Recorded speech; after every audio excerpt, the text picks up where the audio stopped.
This is your moment. This is your time. Embrace every milestone.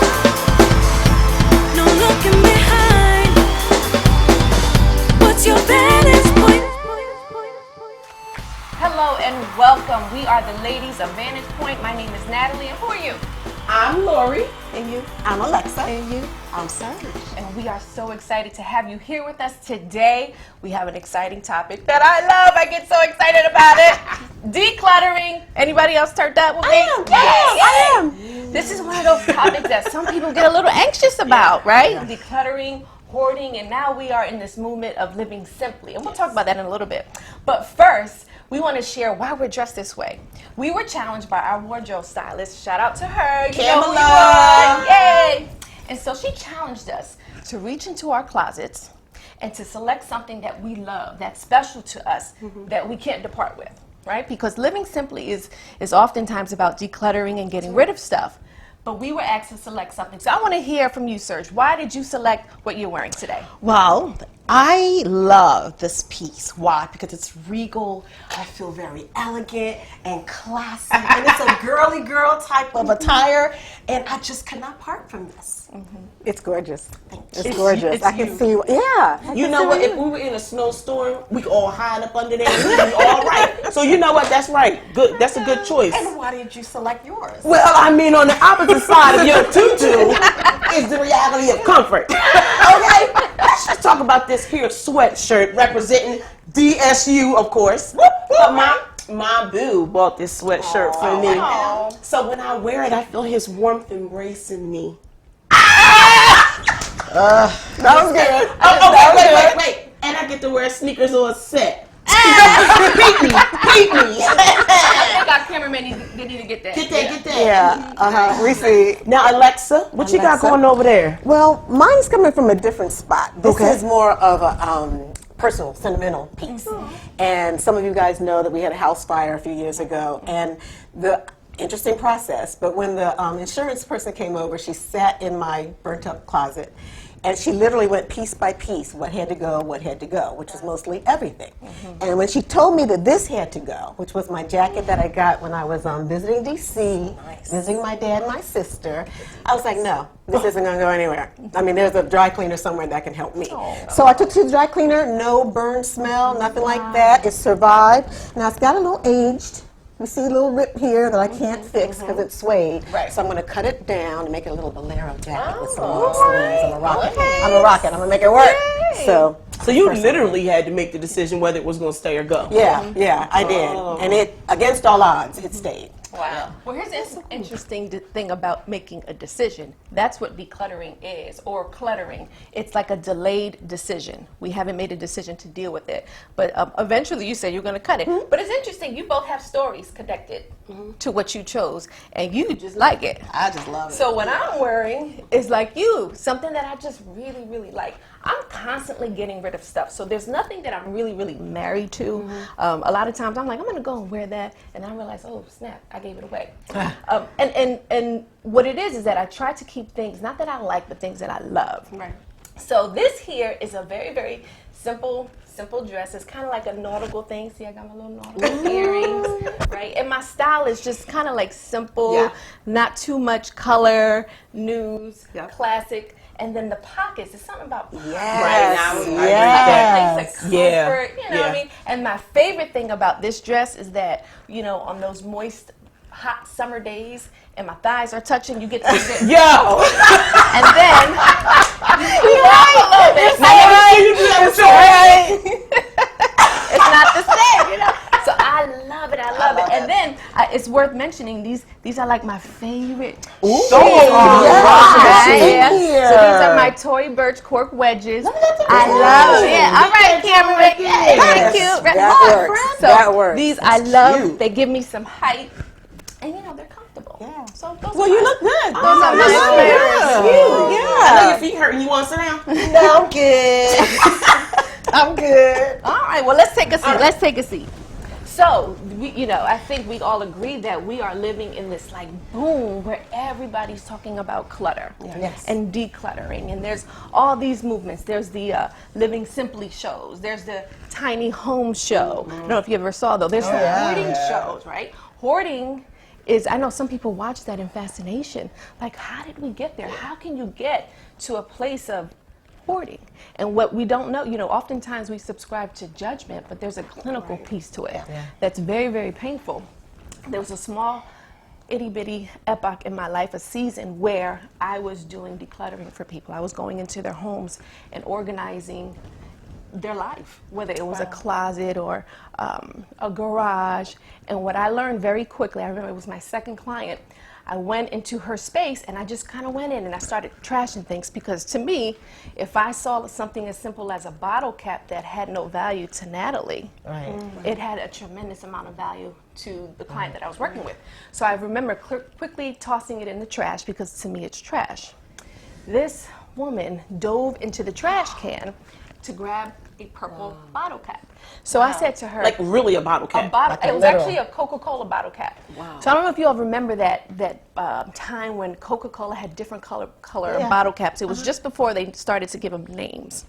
So apparently, she and her deceased husband, they were at a game, a baseball game, and it was like a Coca-Cola day, and everybody got their free bottles of Coke, but they were the only ones with a purple bottle cap. And they talked about how special they were, and it was sweet. And so here we are. He's had passed away, and to me, I'm seeing a purple bottle cap with no bottle, and it's trash. But to her, it was a memory.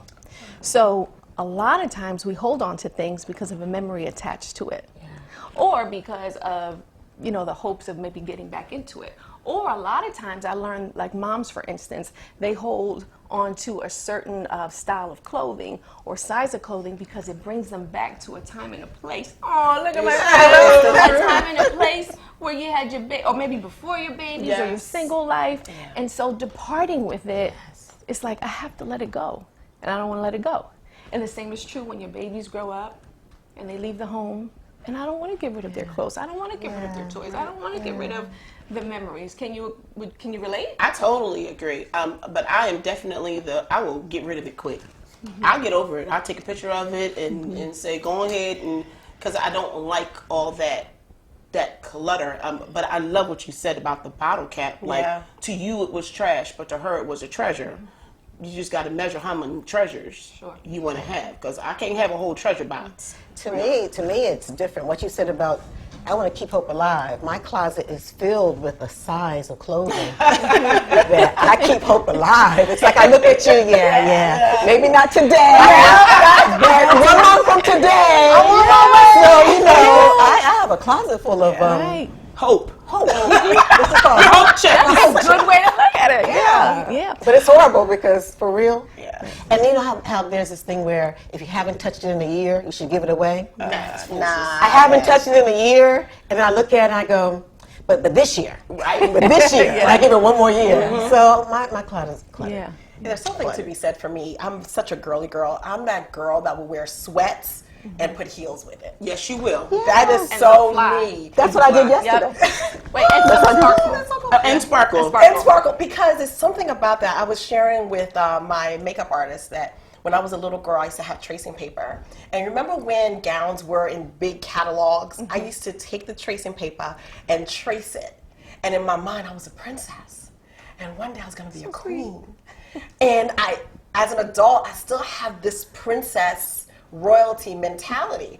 It's when I'm dressed up, I feel great. And sometimes, and the kids laugh at me, I'll have on makeup and sit in the house.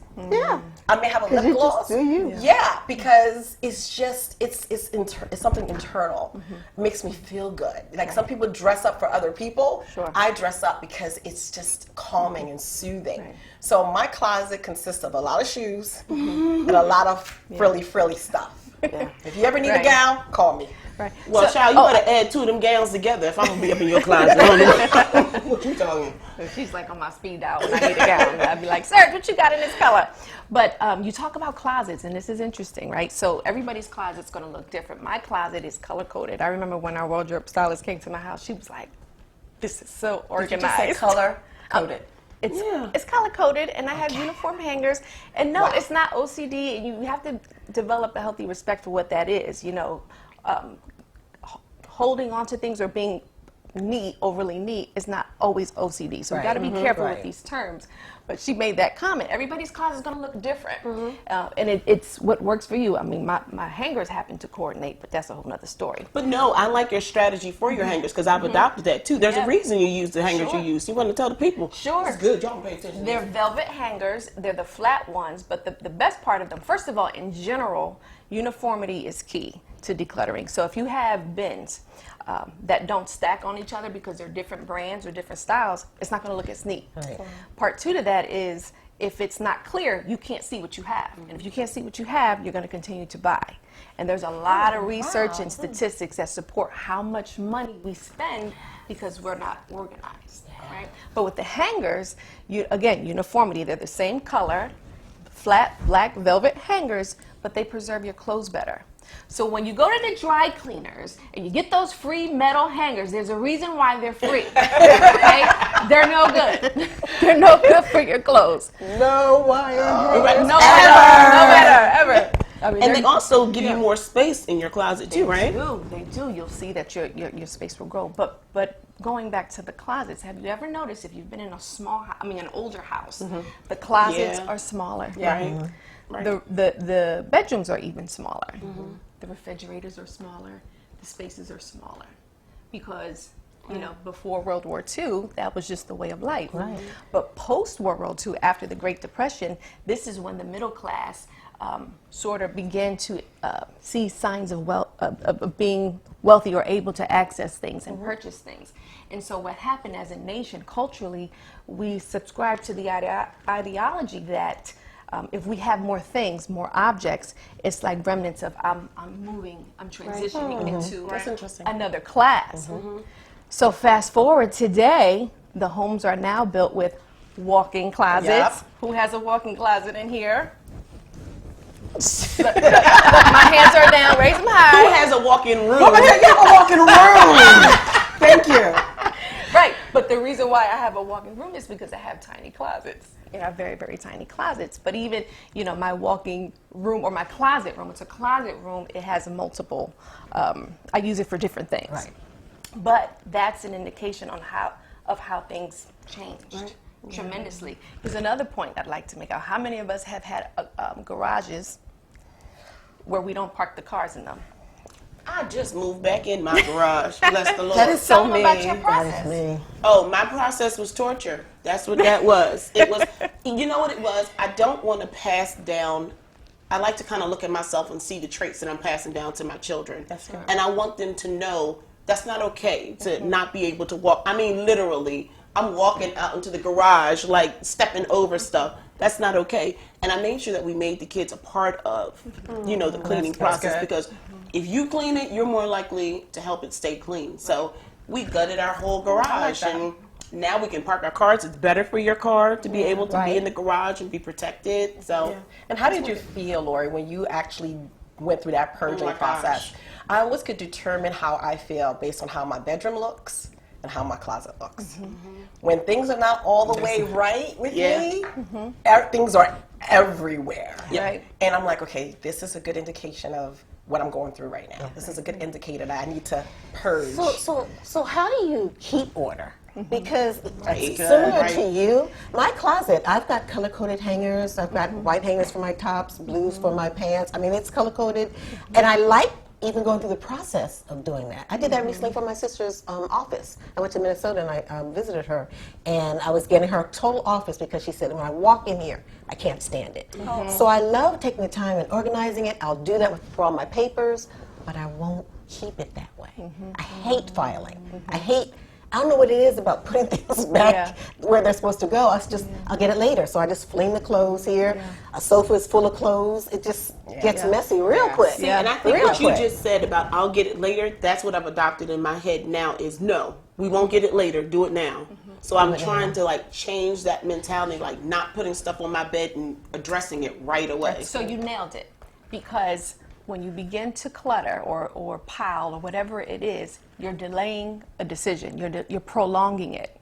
Can you tell us that's what clutter or something is? I heard someone, I wish I can cite the source, but I remember hearing when you get disorganized or when you start to accumulate things and there's clutter, it's because you're not making a decision.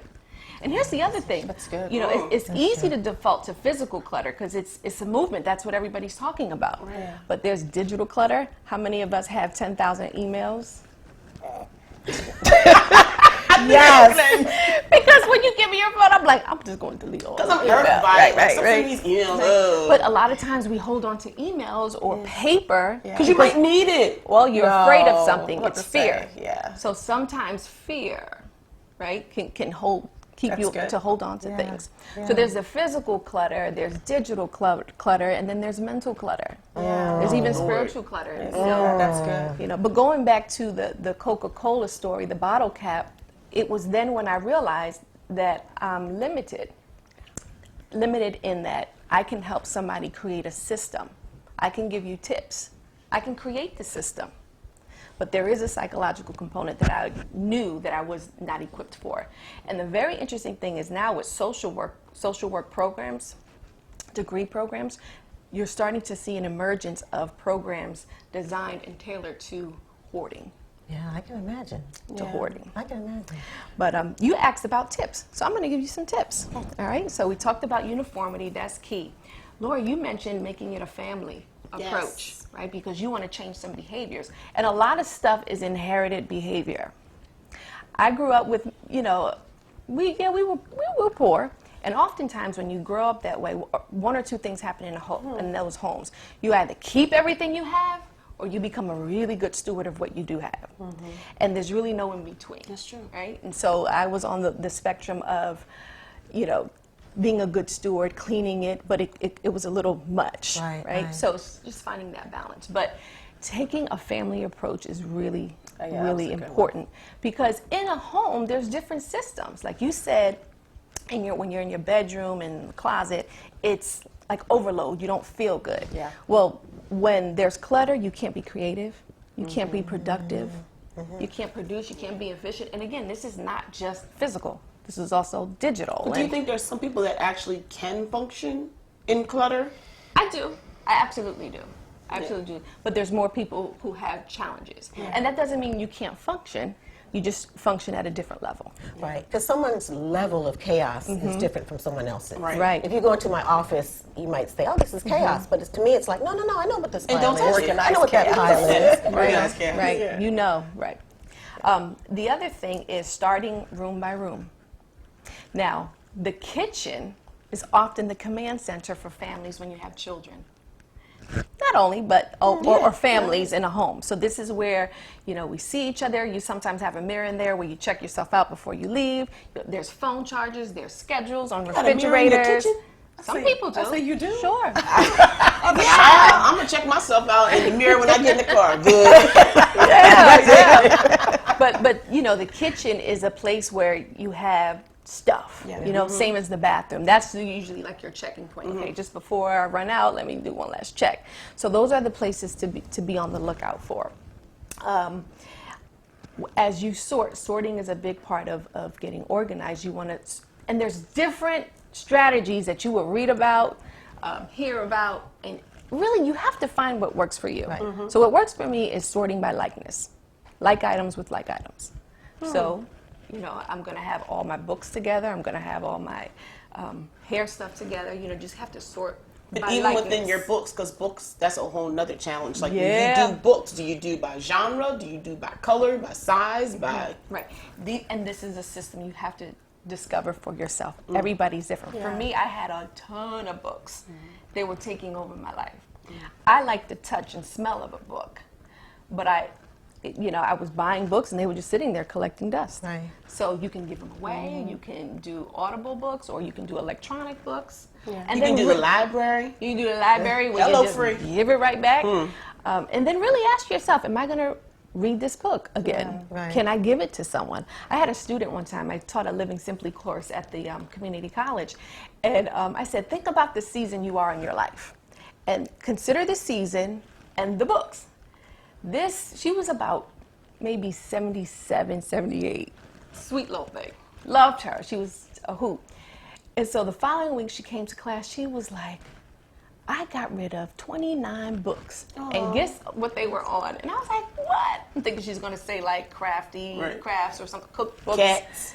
She said, how to get me a man. I was like, oh, bless her little heart. She had the hope chest too. How to get me a I man. hope too. But like you were saying before about, it's kind of personal, the way that you structure things. You were talking about books. Like if I'm a visual person, I would probably sort them by height. Right. Just because I like that visual, nice, clean on the bookcases going down like that. Right. Someone else might do it by author or subject. You know, this is all my How to Get a Man books. Right. These are all my whatever books. So I guess it's just a personal thing. You got to Right. find, like you're saying. I never thought about that. I am a visual person, and I want it in height order. Yeah. Yeah, makes That sense. would make me calm when I come in the room. I like that. You were talking about the course. So, like, who would you say should look for a course like that? Because I never even knew those courses existed. Like, you can take a...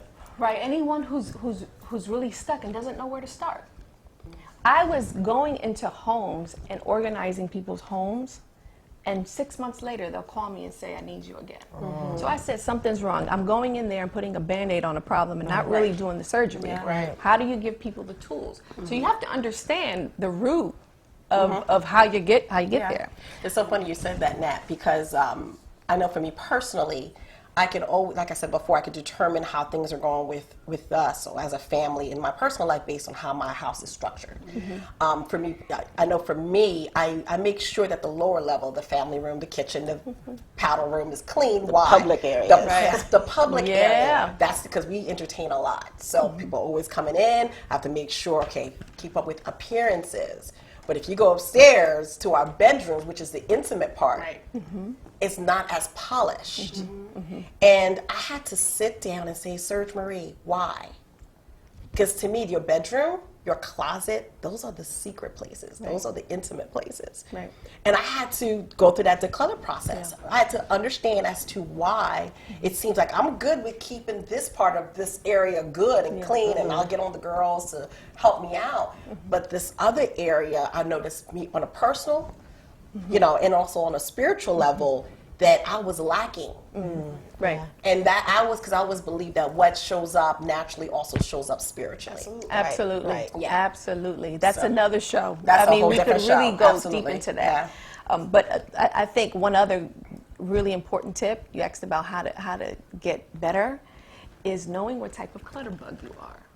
So there's a lot of resources out there, but I found this one. This is the book called Real Life Organizing by Cassandra Arson. Sit around, let people see it. This, you know, again, like all things, you eat the meat that's good for you, you spit out the bones. There's no perfect way to get your life in order.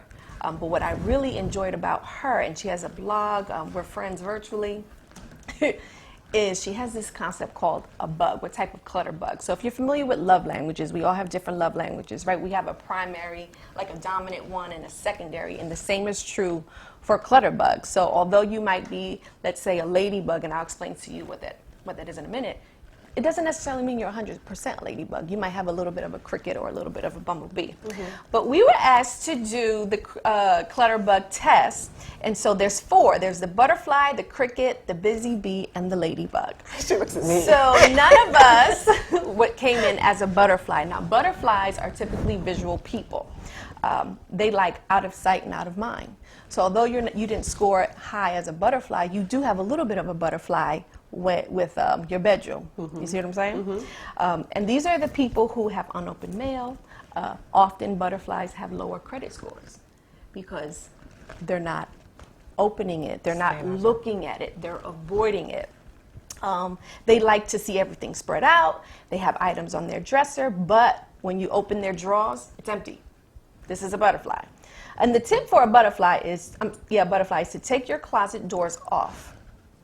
Remove your closet doors because you're more willing to take things off and hang them up if you can see it or use hooks. So that's the tip for the butterfly. No more hiding. Yeah. Next we have the cricket. That's you. It is me. And me. And me. And so the crickets, they're natural pilers. They like neat piles all over the place. They tend to be over-organized. right? And like perfection. Now imagine a cricket being married to a butterfly. And there's where we have an issue. I don't even have a problem with the husband. I got a problem with the kids that like to fly around, little butterflies that like to come and mess up stuff. Yeah. And we like filing, we like order, we like color coding systems. The problem with us is that we don't have the time to get to it. So what happens is pile after pile after pile. And for us, the tip is to let it go and try macro organizing instead of micro. It's hard, but it's a control thing too. Right. Yep. And again, there's levels to this. Is this may not be your dominant space. This might be 60% of you or 30% of you. Then there's the busy bee, which is you, Alexa, and these people tend to be busy with a lot of projects and hobbies. Yeah. Is that you? So you. And I guess it goes back to that hope thing because it's like, oh, I'm going to get back to that. And I want to see it out because it's like, oh yeah, I'm going to get those pictures organized. And, oh yeah, I'm going to get to that. It's like I just like walk around, home office, wherever, and it's like, yeah. You're next on my list. Yeah, and you No, take you're things not. apart and you have to put them back together. You love projects. I do. So you know what your tip is? Your tip is to use project boxes.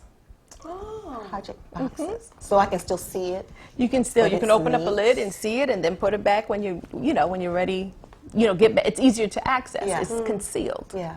So that's the busy My bee. husband will appreciate that. Yeah, he would. And then we have the ladybug. And that's you, Serge. And the ladybug likes things neat and tidy like a ladybug. Ladybugs often have very pretty, colorful stationery. Yay! Yeah. It makes me happy. Yeah. But here's the thing. I don't know if you've ever seen a ladybug take flight. They ugly. You ever see a ladybug take off? Oh, Fred. When they open up, Oh, sis, I'm sorry. they ugly.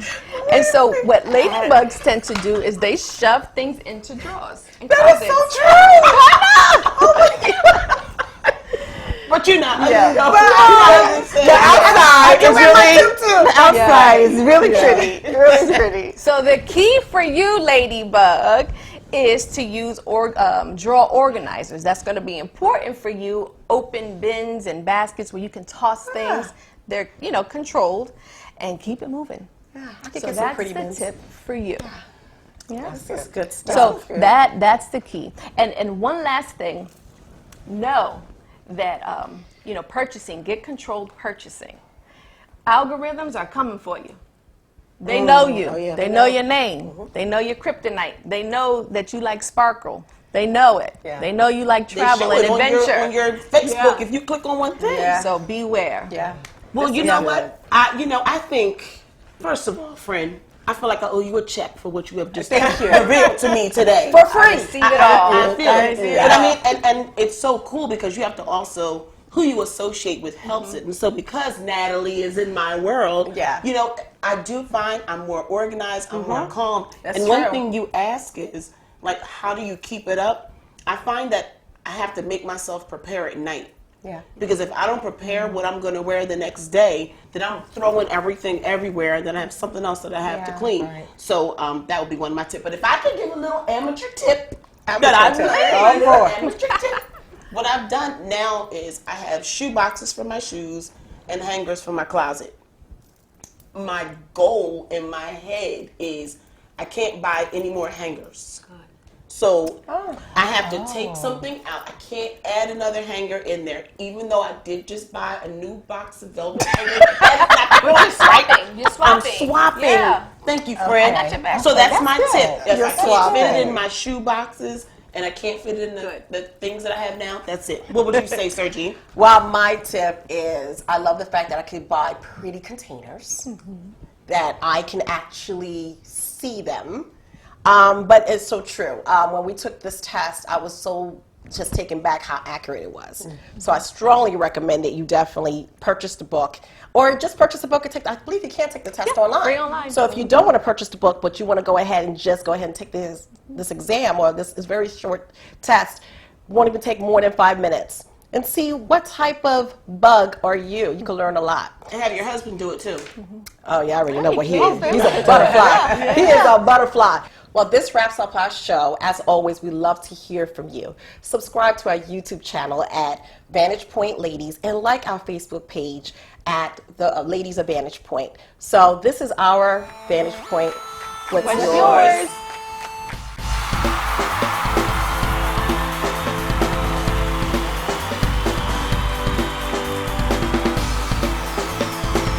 What's your vantage point